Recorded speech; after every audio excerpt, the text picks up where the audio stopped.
বিএনপির কেরা উঠিছে, কেরা মানে কি আমরা জিজ্ঞান না। ইলিয়াসের একটা ভিডিও আছে শাওনের কেরা উঠিছে, আমি দেখি না ভিডিওটা, শুধু থাম্বনেল দেখেছি, তাই কেরা মানে আমি জানি না, কিন্তু কেরা কথাটা খুব পছন্দ হয়েছে।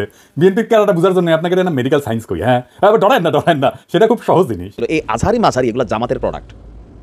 সময় পাল্টেছে, আজহারি হুজুর দীর্ঘদিন বাংলাদেশ ছেড়ে মালয়েশিয়াতে ছিলেন, আবার প্রেক্ষাপটের পরিবর্তনে তিনি দেশে এসেছেন, এমনকি বাংলাদেশের বিভিন্ন জেলা জুড়ে তিনি কিছু প্রোগ্রাম করবেন। লক্ষ লক্ষ লোকের সমাগম হয় এক নজর একটু শোনার জন্য। 300-র উপরে জিডি হয়েছে, স্বর্ণ মোবাইল অনেকেই খোয়াইছেন গতকালকের এই মাহফিলে। আমাদের আলোচনা ওই জায়গায় না, আলোচনার কেন্দ্রবিন্দুটা এবার যেখানে আসছে এটা একটা কোটি টাকার প্রশ্ন। হুজুর আসলে কি মিন করছেন, কেন বিএনপির নেতাকর্মীরা এটার মধ্যে নিজেদেরকে আপাতত সম্পৃক্ত করছে? এখন যদি আপনি কাউকে মনে করেন যে লোকটি জামাত ঘেঁষা একজন ইসলামিক স্কলার, হ্যাঁ তিনি জামাত ঘেঁষা ইসলামিক স্কলার, তাকে আপনি জামাত ঘেঁষা জেনেই সহ্য করে চুপচাপ থেকে হয় তার ফলোয়ার হবেন, নয় আপনি আরেকজনের ফলোয়ার হয়ে ওনাকে নিয়ে ঘুম নষ্ট করে সময় নষ্ট করার আপনার দরকার নাই। রাজনৈতিক জায়গাগুলোতে গত প্রায় 16টি বছর শেখ হাসিনা এই অপকর্ম করতে করতে বাংলাদেশের মানুষের মনিকোঠায় থেকে স্থান উঠিয়ে নিয়ে গিয়েছে, এবং তার পরিণতি হয়েছে 5 তারিখের জুলাই বিপ্লবের এই যে 5ই আগস্ট যেটা সংগঠিত হয়েছে, সেই সংগঠিত হওয়ার পরেও যদি কারো হুঁশ না থাকে, ব্যক্তি উদ্যোগে যদি কোনো দলকে ক্ষতিগ্রস্ত করার চেষ্টা করেন, কোনো মতকে ক্ষতিগ্রস্ত করার চেষ্টা করেন, সেটা কোনোদিন শুভকর হবে না। আপনারা গত কয়েকদিন ধরেই খবর দেখছেন ভারতে বাংলাদেশের 50 জন বিচারপতি যাবে, এই বিষয়ে একটা খবর। তো আমার কাছে এটা মনে হচ্ছে শেষ পর্যন্ত যাবে না। এতদিন আওয়ামী লীগকে নিয়ে সমালোচনা হলেও এখন যেন শুরু হয়েছে বিএনপিকে নিয়ে আলোচনার সমালোচনা। প্রিয় দর্শক, ইতিমধ্যেই কিন্তু বিএনপিও সেই আওয়ামী লীগের পথেই হাঁটছে এমনটাই দাবি করছে। ডক্টর মিজানুর রহমান আজহারি পেকুয়ার মাহফিলের পরে দ্বিতীয় মাহফিল করেন যশোরে, সেই ঐতিহাসিক ময়দানে, এবং সেখানে একটা বক্তব্যকে কেন্দ্র করে বিএনপি পাড়ায় কিন্তু ঝড় উঠেছে।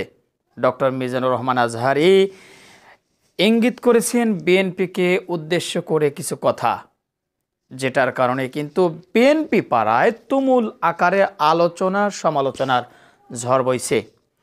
তাহলে কি প্রিয় দর্শক শ্রোতা, ডক্টর মিজানুর রহমান আজহারি একসময় কিন্তু আওয়ামী লীগের বিপক্ষে কথা বলার কারণে দেশ ছাড়া হয়েছিল। এবার ডক্টর মিজানুর রহমান আজহারি বিএনপিকে ইঙ্গিত করে কিছু কথা বলেছে, যার কারণে কিন্তু ক্ষিপ্ত বলতে পারেন বিএনপি। এদিকে আবার পিনাকি ভট্টাচার্য বিএনপিকে নিয়ে একের পর এক সিরিজ আকারে কিন্তু তাদের বিরুদ্ধে কঠিন থেকে কঠিন প্রমাণিত কিছু ভিডিও করেই যাচ্ছে। আবার এদিকে গোটা বাংলাদেশের বিভিন্ন জায়গায় বিএনপির নেতাকর্মীরা চাঁদাবাজি দুর্নীতি শুরু করে দিয়েছে, আর এ নিয়ে কিন্তু চলছে গোটা সোশ্যাল মিডিয়ায় তোলপাড়। এদিকে জামাতকে মাঝে মধ্যেই কটু করে কথা বলছে বিএনপির নেতাকর্মীরা। প্রিয় দর্শক, আমি কথা বাড়াবো না, ভিডিওর শুরুতেই কয়েকটি ভিডিওর অংশ বিশেষ আপনারা দেখেছেন। আশা করি বুঝতে পেরেছেন আজকের এই ভিডিওটি কতটুকু গুরুত্বপূর্ণ হতে চলেছে। তাই সবাইকে বলবো আজকের এই ভিডিওটি আপনাদের সবাইকে ধৈর্য সহকারে দেখতে হবে এবং সকল বিশ্লেষকদের বিশ্লেষণ মনোযোগ সহকারে শুনতে হবে। তো চলুন তাহলে আর কথা না বাড়াই, একটা লাইক দিয়ে আমরা সবগুলো ভিডিওর বিস্তারিত আলোচনাগুলো শুনে আসি। সর্বশেষ যখন মিজানুর রহমান আজহারি হুজুর বাংলাদেশ ছেড়েছিলেন, একটা প্রেক্ষাপট তৈরি হয়েছিল। ওয়াজের মাঠগুলোতে তিনি যখন ওয়াজ করছিলেন, সেখানে তার বিভিন্ন বক্তব্য আওয়ামী লীগ সরকার মনে করতো এটা আমাদের বিপক্ষে যাচ্ছে। তিনি কিন্তু নাম নিতেন না, বাট তিনি বলতেন। আর এই কথাগুলোতে আওয়ামী লীগ সরকারের এমপি মন্ত্রীদের মধ্যে একটা ভয় তৈরি হয়েছিল। তারপর আমাদের ধর্মমন্ত্রী তৎকালীন সময় বলেই ফেলছিল এই আজহারি মাঝারি এগুলো জামাতের প্রোডাক্ট। সময় পাল্টেছে, আজহারি হুজুর দীর্ঘদিন বাংলাদেশ ছেড়ে মালয়েশিয়াতে ছিলেন, আবার প্রেক্ষাপটের পরিবর্তনে তিনি দেশে এসেছেন, এমনকি বাংলাদেশের বিভিন্ন জেলা জুড়ে তিনি কিছু প্রোগ্রাম করবেন। লক্ষ লক্ষ লোকের সমাগম হয় এক নজর একটু শোনার জন্য। 300-র উপরে জিডি হয়েছে, স্বর্ণ মোবাইল অনেকেই খোয়াইছেন গতকালকের এই মাহফিলে। আমাদের আলোচনা ওই জায়গায় না, আলোচনার কেন্দ্রবিন্দুটা এবার যেখানে আসছে এটা একটা কোটি টাকার প্রশ্ন। হুজুর আসলে কি মিন করছেন, কেন বিএনপির নেতাকর্মীরা এটার মধ্যে নিজেদেরকে আপাতত সম্পৃক্ত করছে, কথাটা কি ছিল? আমি আসলে ওইভাবে বুঝি নাই তিনি কথাটার উপরে কেন এইভাবে নিছেন। আচ্ছা, তো তিনি তার যশোরে ওয়াজ মাহফিলের মধ্যে তিনি বলছিলেন যে স্বাধীনতার পর থেকে শুধু শাসকের হাত বদল হয়েছে, রাইট, আমরা কিছুই পাই নাই, এটাও আবার ঠিক না, মোটামুটি পাইছি, দেশ উন্নত হয়েছে, আরও উন্নত হওয়ার কথা ছিল, সেটা হয় না। এরপরের অংশটা একদল খেয়েছে, মানে আওয়ামী লীগ, কেউ বলছেন আচ্ছা এটা কি আওয়ামী লীগ, আসলে আওয়ামী লীগ হবে মনে না। এরপরে বলছেন আরেক দল খাওয়ার জন্য রেডি হয়ে আছে। এইটার মধ্যে বিএনপির নেতাকর্মীরা নিজেদেরকে কানেক্ট করে ফেলতেছে। বিভিন্ন পোস্ট কিন্তু শুনেছে যে আমরা এরকম চাই না।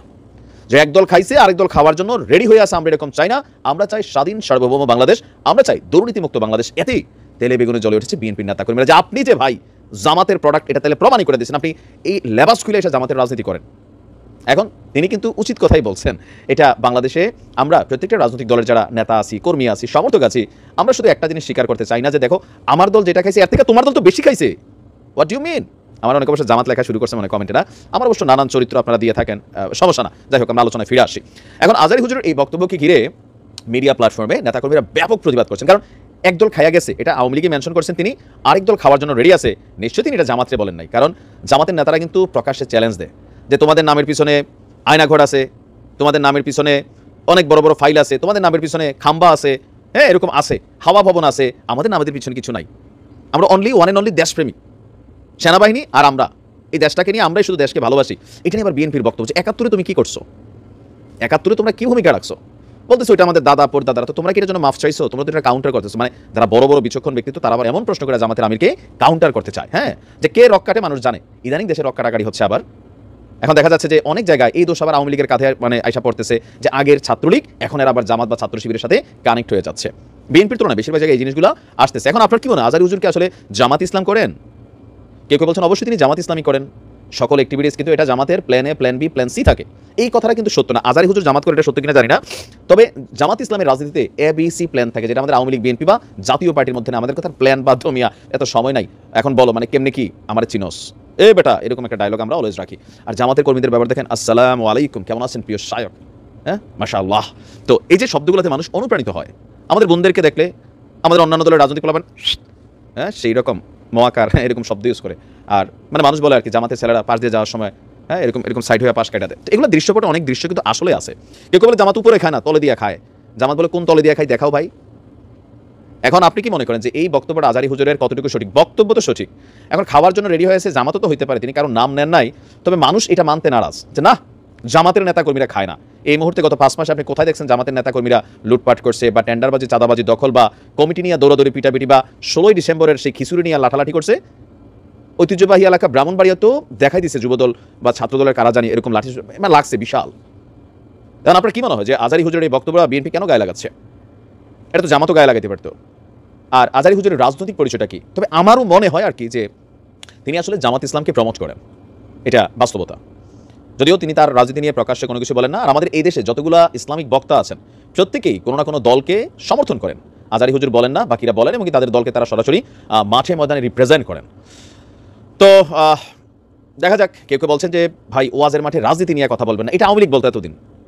ওয়াজ করতে গেছেন একজন ওয়াজি, দিনের কথা বলবেন, ভালো ভালো কথা বলবেন, আখিরাতের ভয় দেখাবেন, কোরআন সুন্নাহর কথা বলবেন, কিন্তু কোনো রাজনৈতিক দলকে মেনশন করে আপনি কেন ভাই কথা বলবেন? এই ওয়াজের মাঠে কি সব খালি জামাতের লোক যায়, আওয়ামী লীগ যায় না, বিএনপি যায় না?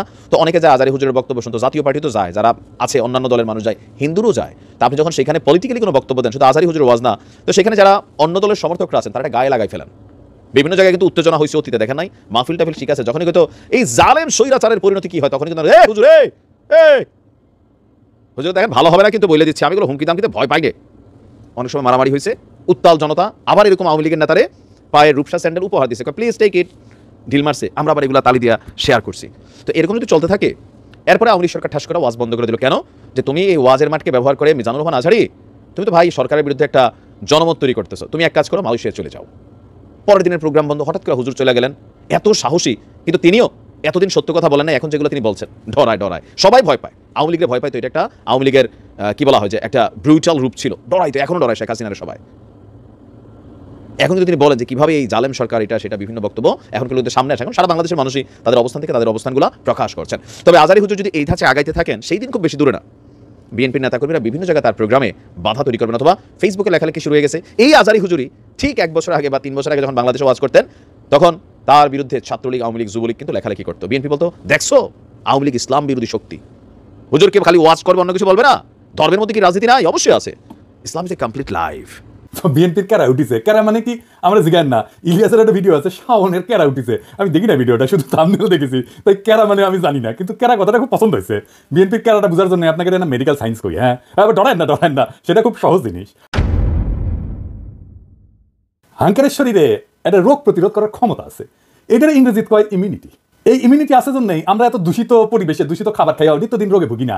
শরীরে ছোট ছোট যোদ্ধা কোষ আছে, শরীরে জীবাণু বা ভাইরাস ঢুকলে তারা জয় বাংলা করে দেয়। শুধু জীবাণু বা ভাইরাস না, আরেকজনের কিডনি, চোখের কর্নিয়া, আরেকজনের কলজিয়া আমার শরীরে যদি ট্রান্সপ্লান্ট করে ঢুকে দেয় না, করে তো তাই না, কিডনি নষ্ট হলে বলে লাগে দেয় না আরেকজনের কিডনি উনকা, তো সেটাও কালে খাইয়া দেয়। ওই যে একজনের কিডনি নষ্ট হলে আরেকজনের কিডনি নিয়ে লাগে দেয় না আরেকজনের শরীরে, এটা কয় ট্রান্সপ্লান্ট আর কি।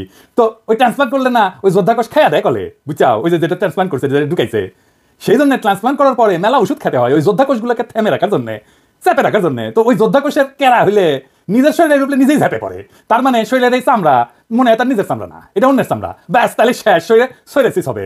এটা সে ছবি দেখে দেন, দেখিছেন কি বিচ্ছিরি অবস্থা, এটা করলে কোনো শ্বাসের রোগ না, ওই যে কেরা হয়েছে বুঝছাও, রিমোটেড আর্থ্রাইটিস মানে বাতের মতো আর কি। তো এটাও কেরা, হাত হুত বেঁকে বুকে যায়, ব্যথা তো আছেই, ছবি দেখেন এটা সাহেব। তারপরে টাইপ 1 ডায়াবেটিস, ডায়াবেটিস কলে দুই ধরনের, টাইপ 1 আর টাইপ 2। তো টাইপ 1 মানে যেটা জন্ম থেকে হয়, তো ছোটবেলাতেই হয়, এটাও কলে ওই কেরা রোগ, বুঝেছেন। এটা ডাক্তারি ভাষায় কয় অটো ইমিউন ডিজিজ। আমি যদি ডাক্তারি বই লিখলামিনি তাহলে এই রোগ রে লিখলামিনি নিজের নিজেই মারে, এত খারাপ কথা কেন করে লেখা যায়, তাই কেরা রোগ লিখলামিনি কেরা। ইনকা কেরা হয়েছে বিএনপি, ওই নিজের দলের ইতিহাস, ঐতিহ্য, অবদান, এমনকি জিয়া খালেদার সিলসিলার বিরুদ্ধে দাঁড়াইছে। কেমনে দাঁড়াইছে আসেন দেখি। জিয়াউর রহমান বাংলাদেশের রাজনীতিতে কয়েকটা বেসিক মৌলিক কন্ট্রিবিউশন আছে, অবদান আছে। কি কি? 1 নাম্বার, তিনি বাকশালী শাসন থেকে গণতান্ত্রিক ব্যবস্থা উত্তরণ ঘটাইছিলেন। একটা ইন্টারেস্টিং ব্যাপার হইতেছে যে বাংলাদেশই পৃথিবীর ইতিহাসে প্রথম এবং একমাত্র দেশ যা মার্শাল ল অধ্যাদেশ দিয়ে গণতন্ত্র উত্তরণ ঘটেছিল। আমরা এই প্রসঙ্গে পরে আসবো, কারণ বিএনপির কর্মীদের জানা উচিত যে তাদের নেতারা দলের আদর্শ, নীতি, উদ্দেশ্যের সাথে কি বিপুল প্রতারণা করে দলটারে ধ্বংস করছে। 2 নাম্বার, জিয়াই বাংলাদেশের নাগরিকদের প্রথম পলিটিক্যাল আইডেন্টিটি দিচ্ছেন। পলিটিক্যাল আইডেন্টিটি খুব গুরুত্বপূর্ণ একটা জাতির জন্য, একটা দেশের জন্য, রাজনৈতিক জনগোষ্ঠী হিসেবে গড়ে ওঠার জন্য। আমার জনগণ কোথায়, ভারতীয় জনগণের চাইতে আলাদা, আমরা কিভাবে পশ্চিমবঙ্গের বাংলাভাষী বাঙালির চাইতে আলাদা, এইটা 72 সংবিধানে ছিল না। এটা জিয়ার খুবই মৌলিক কন্ট্রিবিউশন। 72 সংবিধানে আমরা বাঙালি জাতি, বাংলাদেশের সকল নাগরিকের জাতিসত্তা বাঙালি। আমরা কি সবাই বাঙালি? ইন্ডিয়া মুক্তিযুদ্ধের সময় পোস্টার করে দিয়েছিল যে বাংলার হিন্দু, বাংলার বৌদ্ধ, বাংলার খ্রিস্টান, বাংলার মুসলমান, আমরা সবাই বাঙালি না, আমরা সবাই বাঙালি না।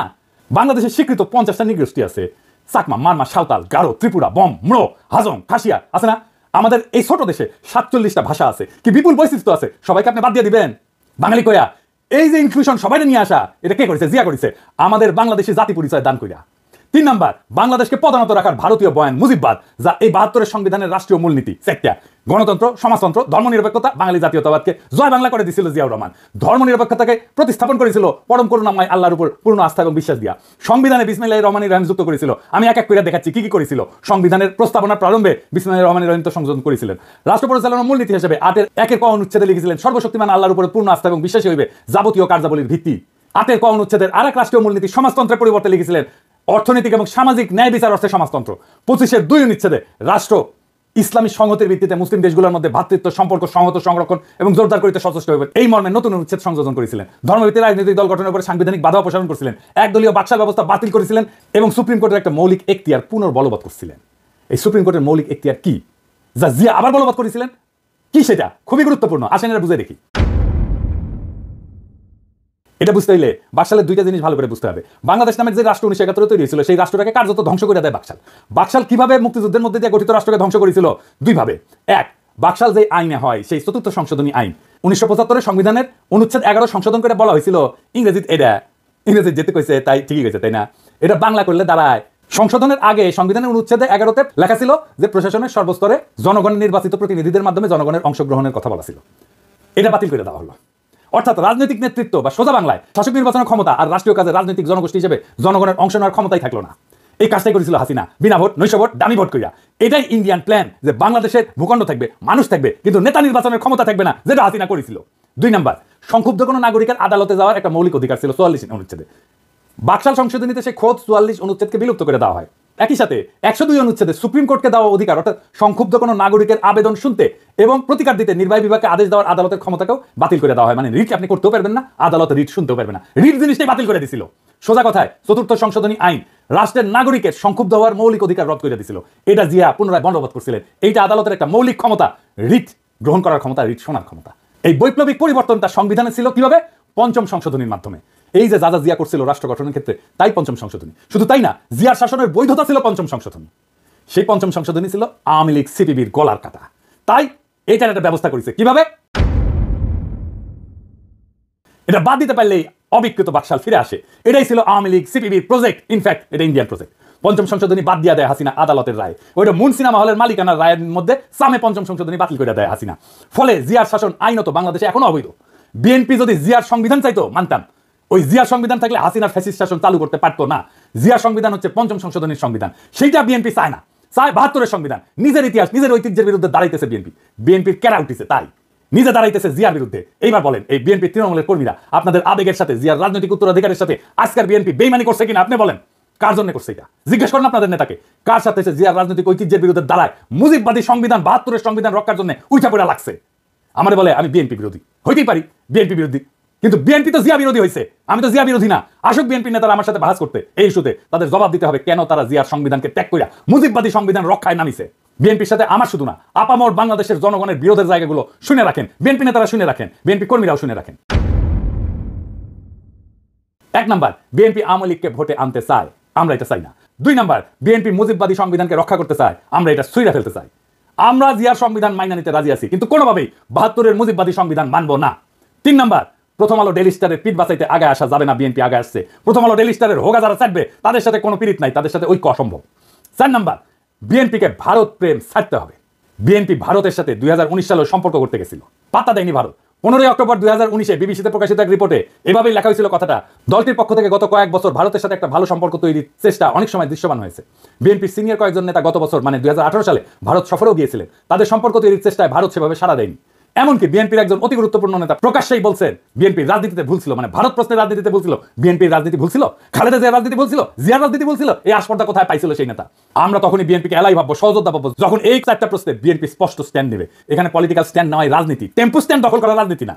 মৌলানা ভাসানী আওয়ামী লীগের নেতা ছিল, আওয়ামী লীগ তারা ওন করতে পারে নাই, তাই মৌলানা ভাসানী আওয়ামী বিরোধীদের আদর্শিক নেতা হয়েছে। আপনাদের ভাগ্যেও সেই ঘটনা ঘটতেছে, আপনারাও জিয়ার রাজনীতি ওন করতে পারতেছেন না। আগামীর বাংলাদেশ জিয়ার দেখানো পথে হাঁটবে। জিয়ার ১৯ দফার প্রথম দফাই হচ্ছে সর্বতভাবে দেশের স্বাধীনতা, অখণ্ডতা এবং সার্বভৌমত্ব রক্ষা করা। সর্বতভাবে মানে সব রকম উপায়ে, রাজনৈতিক, সামরিক, কূটনীতিক সহ যা যা পদক্ষেপ নেওয়া যায় সবভাবে। এই কারণেই জিয়াউর রহমান বাংলাদেশে আধিপত্যবাদ এবং আগ্রাসন বিরোধী জনগণের নিরঙ্কুশ সমর্থন পাইছিলেন, তিনি আমাদের নেতা হয়ে থাকবেন। আমরা জিয়াকে রিপোজিশন করবো পলিটিক্সে, বাংলাদেশের রাজনীতিতে আমরা জিয়ার চিন্তাকে পুনরাবিষ্কার করবো, যা আপনারা পারেন নাই। রাজশাহীতে ছাত্র রাজনীতি করার টাইমে আমরা স্টার সিগারেট খেতাম, কম পয়সা, টাকা পয়সা ছিল না, তো তাই তো এক বিএনপি নেতা আমাদের স্টার সিগারেট খাওয়া দেখে তার ছিল কইছিল যে ওই বিএনপি করে গল্লিক খায়, গল্লিক মানে গল্লিক আর কি সিগারেট, আপনারা বিএনপি করেন আর নির্বাচনের গল্লিক খান, আমরা জিয়ার রাজনীতি নিয়ে আগায় যাবো, দেখেন কার পিছে জনতা আসে। আমি শিওর আপনাদের দলের ত্যাগী এবং তৃণমূলের কর্মীরা দলে দলে আমাদের রাজনীতিকে ঊর্ধ্বে তুলে ধরবে। ওরা জিয়ার রাজনীতি কোনটা সেটা ঠিকই চিনতে পারবে, ওরা গল্লিক খাইতে আসে নাই, তারা জিয়ার রাজনীতি করতে আসছে। আপনাদের মুজিববাদী সংবিধান প্রেমী আর ভারত প্রেমী রাজনীতির ন্যারেটিভ বয়ান বদলাইতে না চাইলে আসেন খেলবো। সাম্প্রতিক সময়ে আমরা বেশ কিছু গুণীজন কিংবা রাজনৈতিক সমালোচক, আলোচক, বিশ্লেষকদের বিভিন্ন মন্তব্য থেকে আমার কাছে কিছু বিষয় জমা হয়েছে, যেটা আমি ক্লিয়ার না করলে এই জাতি ক্ষতিগ্রস্ত হবে, দেশ ক্ষতিগ্রস্ত হবে বলে আমি মনে করি। বাংলাদেশের আওয়ামী লীগের মধ্যে একটি ধারণা ছিল, তারা সবসময় তাদের মতের বিরুদ্ধে কেউ যদি থাকতো, সে ব্যক্তি যদি কোনো একজন মহাক্কানি আলেম হতো, দেশের শীর্ষস্থানীয় আলেম হতো, কিংবা বাংলাদেশের পরহেজগার থেকে শুরু করে যে কোনো ভালো মানুষ হতো, তার সমালোচনা করতো, তাকে যে কোনো মূল্যে প্রতিহত করা, প্রতিরোধ করা, তার মাহফিলে বাধা প্রদান করা, তার কার্যক্রম সীমিত করা, এবং এক বাক্যে তাদেরকে বিএনপি, জামাত এই দোসর বলে বলে এতদিন পর্যন্ত গালিগালাজ করতে এবং তার পরিণতি শেখ হাসিনাকে ভোগ করতে হয়েছে। আমি সবসময় বিশ্বাস করি বাংলাদেশের সর্বজনীন সকল আলেম ওলামা স্বাধীন থাকা উচিত। সে কি বলবে, বলবে না, তার বক্তব্যের ধরন কি হবে, হবে না, this is not your duty to tell them, this is not our duty to tell them. আপনি যাকে ফলো করবেন আপনি তাকে ফলো করবেন। আপনি যদি কেউ গিয়ে বাংলাদেশে মাজার পূজা করে কেউ নিষেধ করে না, কেউ যদি গিয়ে পীরের হাতে বয়াত গ্রহণ করে কেউ নিষেধ করে না, কেউ যদি গিয়ে জামাত ইসলাম করে কেউ নিষেধ করে না, তাবলিগ করে কেউ নিষেধ করে না, চরমনাই করে কেউ নিষেধ করে না। আপনার যা ইচ্ছা তাই করার সুযোগ থাকার পরেও বাংলাদেশে যখন সিংহভাগ আলেম, যারা হকপন্থী আলেম, দেশপ্রেমিক আলেম, তারা যখন কোরআন সুন্নাহর বয়ান করবে কিংবা সেই বয়ানের মধ্যে তিনি ইসলামের কথা বলবে, কথা বলতে গিয়ে জিহাদের কথা বলবে, কথা বলতে গিয়ে রাজনীতির কথা বলবে, কথা বলতে গিয়ে কোরআন সুন্নাহর আলোকে সংসদ পরিচালনার কথা বলবে, তাতে আপনার আমার গায়ের ভিতরে, শরীরের ভিতরে বিন্দুমাত্র জ্বলন্তির কোনো সুযোগ নেই। তারাই জ্বলবে, তারাই কষ্ট পাবে যারা প্রকৃতপক্ষে শেখ হাসিনার মতো করে, আওয়ামী লীগের মতো করে আপনি আপনার রাজনীতিটাকে চিন্তা করে থাকেন। এখন যদি আপনি কাউকে মনে করেন যে লোকটি জামাত ঘেঁষা একজন ইসলামিক স্কলার, হ্যাঁ তিনি জামাত ঘেঁষা ইসলামিক স্কলার, তাকে আপনি জামাত ঘেঁষা জেনেই সহ্য করে চুপচাপ থেকে হয় তার ফলোয়ার হবেন, নয় আপনি আরেকজনের ফলোয়ার হয়ে ওনাকে নিয়ে ঘুম নষ্ট করে সময় নষ্ট করার আপনার দরকার নাই। রাজনৈতিক জায়গাগুলোতে গত প্রায় 16টি বছর শেখ হাসিনা এই অপকর্ম করতে করতে বাংলাদেশের মানুষের মণিকোঠায় থেকে স্থান উঠিয়ে নিয়ে গিয়েছে এবং তার পরিণতি হয়েছে 5 তারিখের জুলাই বিপ্লবের এই যে 5ই আগস্ট যেটা সংগঠিত হয়েছে, সেই সংগঠিত হওয়ার পরেও যদি কারো হুঁশ না থাকে, ব্যক্তি উদ্যোগে যদি কোনো দলকে ক্ষতিগ্রস্ত করার চেষ্টা করেন, কোনো মতকে ক্ষতিগ্রস্ত করার চেষ্টা করেন, সেটা কোনোদিন শুভকর হবে না। আল্লামা দেলোয়ার হোসেন সাঈদী বাংলাদেশের এক্সাম্পল ছিলেন, তিনি তাফসীর করতেন, তিনি তো স্বয়ং একটা দলও করতেন। দল করার পরেও তার তাফসির মাহফিল নিয়ে কটু শব্দ উচ্চারণ করার মতো সাহস দুঃসাহস এই বাংলাদেশে কারো ছিল না। এরশাদ সাহেব তার এই মাহফিলে 144 দ্বারা জারি করেছিল ঠিকই, কিন্তু এরশাদ সাহেবের পতনও কিন্তু বাংলার জনগণ দেখেছে। এই দেলোয়ার হোসেন সাইদী সাহেবের মাহফিল আওয়ামী লীগ বন্ধ করার জন্য চক্রান্ত করেছে, কিন্তু এই দেশে আওয়ামী লীগের আমলেও দেলোয়ার হোসেন সাইদীর মাহফিল সে 1998 তারপরে আপনার 2001 সালের আগ পর্যন্ত প্রত্যেকটি প্রান্তে প্রান্তে তার মাহফিল হয়েছে, কেউ বন্ধ করতে পারে না।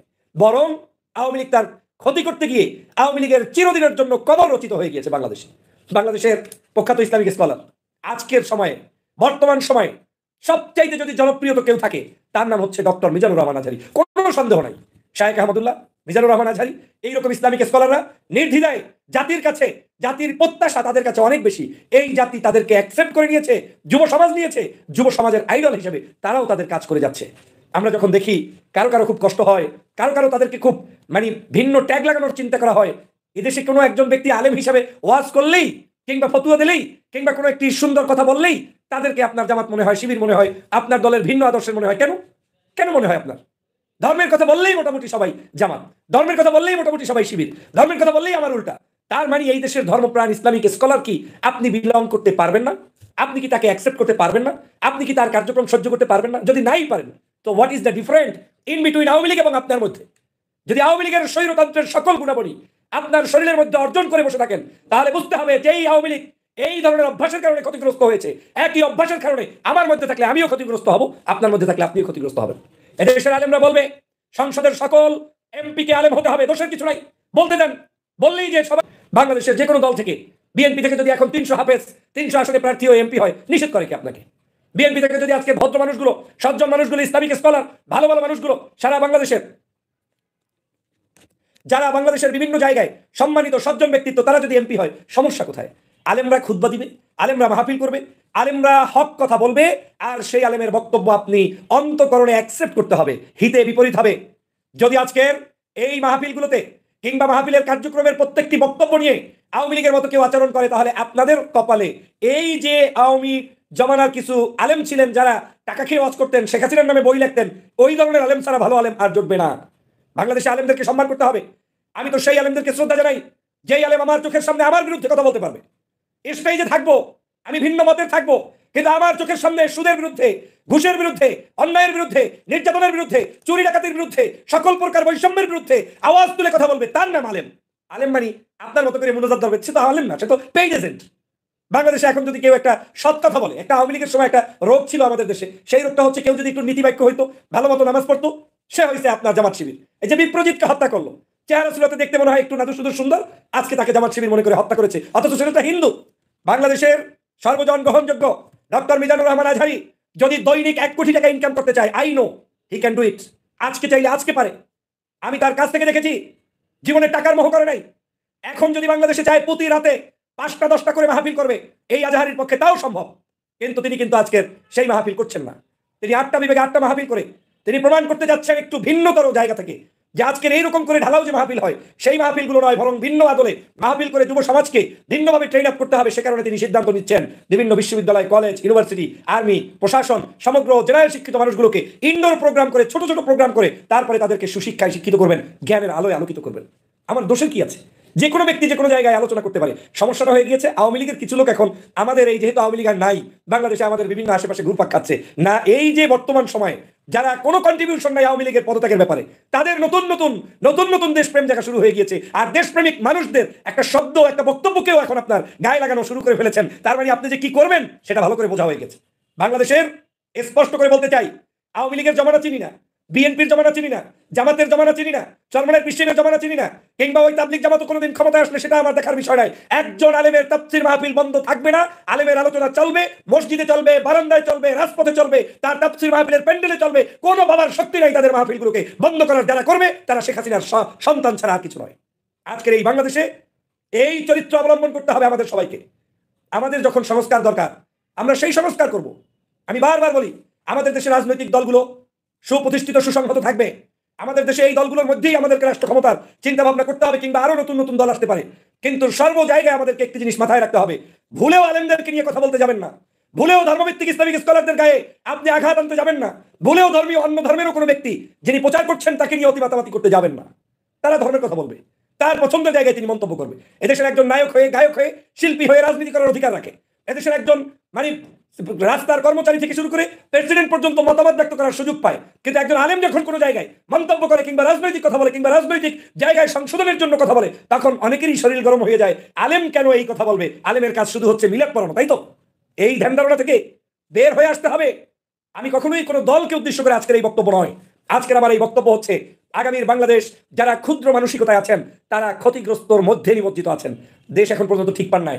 আমি দুটো মাহফিলে গিয়েছি, আজহারি ভাইয়ের দুটো মাহফিলের মানুষ দেখে আমার মনে হয়েছে এই লোকটার পক্ষে মাহফিল করা সম্ভবই না। এত লক্ষ লোক কিভাবে আসে, এত মানুষ কিভাবে আসে? পদদলিত হচ্ছে মানুষ, কোনো ওয়ে নাই, কেউ নিয়ন্ত্রণ করতে পারছে না মানুষ। কোনো মাইকিং করা হচ্ছে না, পোস্টারিং করা হচ্ছে না, শুধু ইউটিউব ফেসবুকে আপনারা যা প্রচার করছেন সেই জায়গা থেকেও আজকের এই অবস্থার তৈরি হয়েছে। সেই জায়গায় আপনারা বুঝতে পারেন যে বাংলার মানুষের কি জাগরণ তৈরি হয়েছে। গতকালকে দেখলাম যশোরে মহিলার বন্যা বয়ে গিয়েছে মাহফিলে, আলাদা প্যান্ডেলের পর প্যান্ডেল মহিলাদের জন্য, সেখানে পর্যন্ত ভরপুর হয়ে তারা রাস্তায় যেখানে পেয়েছে জায়গা পেয়েছে বসে গিয়েছে। কেন বসে গিয়েছে? কোরআনের প্রতি মানুষের আকর্ষণ তৈরি হয়েছে। মানুষ জানতে চায়, মানুষ বুঝতে চায়, মানুষ কথা শুনতে চায়। আর একটা জিনিস মনে রাখবেন, যাকে দাবিয়ে রাখবেন ওইটা দাবানো যায় না, ওইটা প্রজ্বলিত হয়, ওইটা আরো বেশি করে প্রজ্বলিত হয়। আমার এই বাংলাদেশে কিছু কিছু জায়গায় কিছু কিছু ব্যক্তিদের আচরণ আমাদের মনে হচ্ছে রাষ্ট্রীয় কাঠামোতে আগামী দিনে বিভিন্নভাবে আমাদের সমস্যার সৃষ্টি করতে পারে। আমরা কোনো অবস্থায় সেটা হতে দিব না। ঘোলা পানিতে মাছ শিকার করতে কাউকে দিব না। আমি অবশ্যই বিশ্বাস করি বাংলাদেশের শেখ হাসিনার পতনের পরে আমাদের মধ্যে প্রতিযোগিতা থাকবে, ভিন্ন আদর্শ থাকবে, ভিন্ন দল থাকবে, যে যার জায়গা থেকে টেকনিক অবলম্বন করবে। আপনার জন্য সহজ পদ্ধতি হচ্ছে, যদি আপনি ভালো কিছু চান তাহলে এই মানুষগুলোকে আরো প্যাট্রোনাইজ করেন। আমি আজহারি সাহেবের এই বাংলাদেশ থেকে যখন চলে গিয়েছে, কার কারণে চলে গিয়েছে? শেখ হাসিনার নির্যাতনের কারণে, নিপীড়নের কারণে, তার উপরে অনৈতিক আচরণ করে তারপরে তাকে বিদেশিতে রাখা হয়েছে। সেই আজহারি সাহেব আজকের বাংলাদেশে ফেরত এসেছে, আমাদের সকলের রক্তের ফসল। এটা আমাদেরকে জানতে হবে, বুঝতে হবে। আওয়ামী লীগের কত মানুষকে, পরিচিত মানুষদেরকে আজহারি ভাইয়ের প্রোগ্রামে মালয়েশিয়াতে দাওয়াত দিতাম। চোখের সামনে বন্ধুর মতো মনে হতো যে লোকটা দল করে, কিন্তু দাওয়াত দিয়ে দেখি আসে কিনা। আসতো না, এতটা ঘৃণা করতো সময়। আর আজকের সেই আওয়ামী লীগও ঘৃণা করতো। আর এখন যদি আমাদের মধ্যেও দুই একজন ব্যক্তির মনে হয় যে লোকটা আমার কিনা, আরে তোমার না, তাতে কি আসে যায়? তুমি যদি তাই করো তাহলে তুমি আর আওয়ামী লীগের মধ্যে কোনো তফাৎ থাকার সুযোগ নেই। আমি বিশ্বাস করি এটা কোনো দলীয় আদর্শ নয়, এটা সম্পূর্ণ ব্যক্তিগত আদর্শ। ব্যক্তিগত জায়গা থেকে যারাই এই ধরনের অপকর্মের সাথে সম্পৃক্ত হয়ে নিজেকে প্রমাণ করতে চাবেন যে আপনি মনে হয় কি জানি বিশাল কিছু, আপনি কিছুই না, বরং এই দলের শত্রু, দেশের শত্রু, আলেমদের শত্রু, আর কিচ্ছু না। আপনি সর্বশেষ শাহবাগী, না হয় আওয়ামী লীগের পতিত লীগের সদস্য, এছাড়া আপনি আর বড় কিছু নয়। প্রিয় বন্ধুরা আমার, সে কারণে আজকে বলতে হচ্ছে বাংলাদেশের এই আজহারি সাহেব লক্ষ লক্ষ টাকা দিয়ে মাহফিল করতে পারেন, করেন না। লক্ষ লক্ষ টাকা ইনকাম করতে পারেন, করেন না। নিজের এখন পর্যন্ত ক্রয়কৃত অরিজিনাল গাড়ি আছে কিনা আমার জানা নাই। এখন পর্যন্ত তার ওই ধরনের বড় কোনো হেডসেট তৈরি করে নাই। চাইলেই ভেষভূষা ধরে বহু কিছু করতে পারতেন। তিনি আমাদের জন্য কথা বলবেন, রাষ্ট্র সংস্কার নিয়ে কথা বলবেন। আজহারি ভাইয়ের কালকের পরশু দুটি মাহফিলের এত ভীষণ ভালো লেগেছে। প্রথম দিনের মাহফিল ছিল জাতীয় ঐক্য নিয়ে, তিনি ঐক্যের কথা বলেছেন। দ্বিতীয় দিনের মাহফিল ছিল মানব সম্পদকে কাজে লাগানো, এই যে আমরা হিউম্যানিটির ভিত্তিতে পৃথিবীময় আমাদের মানুষত্ব বিকাশ করবো, সে নিয়ে তার বক্তব্য ছিল প্রাণবন্ত বক্তব্য। পাশাপাশি তিনি উদাহরণ দিতে গিয়ে বলেছেন চোর ডাকাত গুন্ডাদের যাতে অভয়ারণ্য না হয়, আমাদেরকে মানুষ তৈরি করতে হবে। এখন আপনি চোর হলে আপনার গায়ে লাগবে, আপনি ডাকাত হলে আপনার গায়ে, আমার তো লাগে না। আমি তো পাশেই বসাছিলাম, আমি তো চোখের সামনে আওয়াজ শুনতেছি, কই খারাপ কি আছে? এই বাংলাদেশে আমি বিশ্বাস করি যদি কোনো একটি দলের নাম উল্লেখ করেও কোনো আলেম ডাইরেক্ট বক্তব্য দেয়, ওই দলের নাম উল্লেখ করার বক্তব্য আপনি শুনতে হবে, হজম করতে হবে, গিলতে হবে, এরপরে আপনি চুপচাপ সংশোধিত হবেন। সেটাই হচ্ছে একজন রাজনীতিবিদের পরিচয়। রাজনীতিবিদ এত পাতলা হলে, এত রিয়াকশন মুড হলে আপনি রাজনীতিবিদ না। আপনি একজন সামাজিক ব্যক্তিত্ব হতে পারেন, আপনার অধিকার আছে। কিন্তু মনে রাখবেন দেশের যুবক তরুণরা কি পছন্দ করে, কাকে পছন্দ করে, কি শুনতে চায়, কি তার আদর্শ, সেটা আপনাকে লালন করতে হবে। যদি সেটা না করেন আপনি ক্ষতিগ্রস্ত হবেন। সে কারণে আমি বলছি বাংলাদেশের এই কথাগুলো আমি কারো কোনো কিছু দেখে কাউকে টার্গেট করে কোনো কিছু বলছি না, কিংবা কোনো ব্যক্তির কোনো উদ্দেশ্য করে বলছি না। সারাদিনের ফেসবুক ঘেটে সার্বজনীনভাবে আমার মনে হয়েছে এই যে বিভিন্ন ধরনের ইকুয়েশন হবে, একটা পর্যায়ে গিয়ে আপনার মানুষের মধ্যে বিভিন্ন ধরনের কথাবার্তা হবে। আমার কিছু কথা বলা দরকার। আজকে আমি ধর্মের পক্ষে কথা বলবো, অবশ্যই বলবো। আমি ইসলামের পক্ষে কথা বলবো। এখন আমি ইসলামের পক্ষে বলতে গেলে আপনি বলবেন আমি এই দলের না আরেক দলের। তাহলে আপনার দল কি আমার ইসলামের বিরুদ্ধে কেউ? আপনি কে? হু আর ইউ? 16 বছর কোথায় ছিলেন আপনি? কি করেছেন আপনি শেখ হাসিনার পতনের জন্য? কি কন্ট্রিবিউশন আছে জাতিকে ঐক্যবদ্ধ করার জন্য? কি করতে পেরেছেন আপনি? মূলত কিছু মানুষ দলগুলোর ক্ষতি করে, দলের আদর্শকে ধারণ না করার কারণে এবং বাংলাদেশের মানুষের বাস্তবতা অনুমান না করার কারণে তারা এই ধরনের মতামত তৈরি করে দিয়ে বিভ্রান্ত তৈরি করে, অনৈক্য তৈরি করে। ওই রকম বাঁচতে গেলে বাংলাদেশের মসজিদের ইমাম, কারি, মুয়াজ্জিন, হাফেজ, ছাত্র খুঁজতে খুঁজতে দেখবেন আপনার কোনো মানুষই নেই। আপনার যদি মানুষই না থাকে, আপনার মানুষগুলোকে বরং আপনি ভিন্ন ট্যাগ লাগিয়ে লাগিয়ে দূরে ঠেলে দেওয়ার মানসিকতার কারণেই আজকের এই ধরনের মানসিকতা তৈরি। প্রিয় দর্শক শ্রোতা, আশা করি সবগুলো ভিডিও আপনারা দেখেছেন এবং মনোযোগ সহকারে সকল বিশ্লেষকের বিশ্লেষণ শুনেছেন। তো অনেক কিছুই জেনেছেন এই মুহূর্তে, তো অবশ্যই এবার আপনাদের মূল্যবান মতামতটা জানিয়ে দিন। আর হ্যাঁ, পারলে ভিডিওটি শেয়ার করে সবারই দেখার সুযোগ করে দিন। আর আমাদের এই চ্যানেল নাসির ইসলামিক মিডিয়া সেন্টারে যদি আপনারা নতুন হয়ে থাকেন, প্রতিনিয়ত এই ধরনের সকল প্রকার নিত্য নতুন আপডেট, গরম গরম খবরগুলো পেতে আমাদের এই চ্যানেলটি সাবস্ক্রাইব করে আমাদের সাথে থাকুন। আর ইতিমধ্যে যারা সাবস্ক্রাইব করে দিয়েছেন সবাইকে অসংখ্য ধন্যবাদ জানিয়ে ভিডিওটি এখানেই শেষ করছি। সে পর্যন্ত সবাই ভালো থাকবেন, সুস্থ থাকবেন। আবারও দেখা হবে, কথা হবে নতুন কোনো টপিক, নতুন কোনো ভিডিও নিয়ে। আল্লাহ হাফেজ।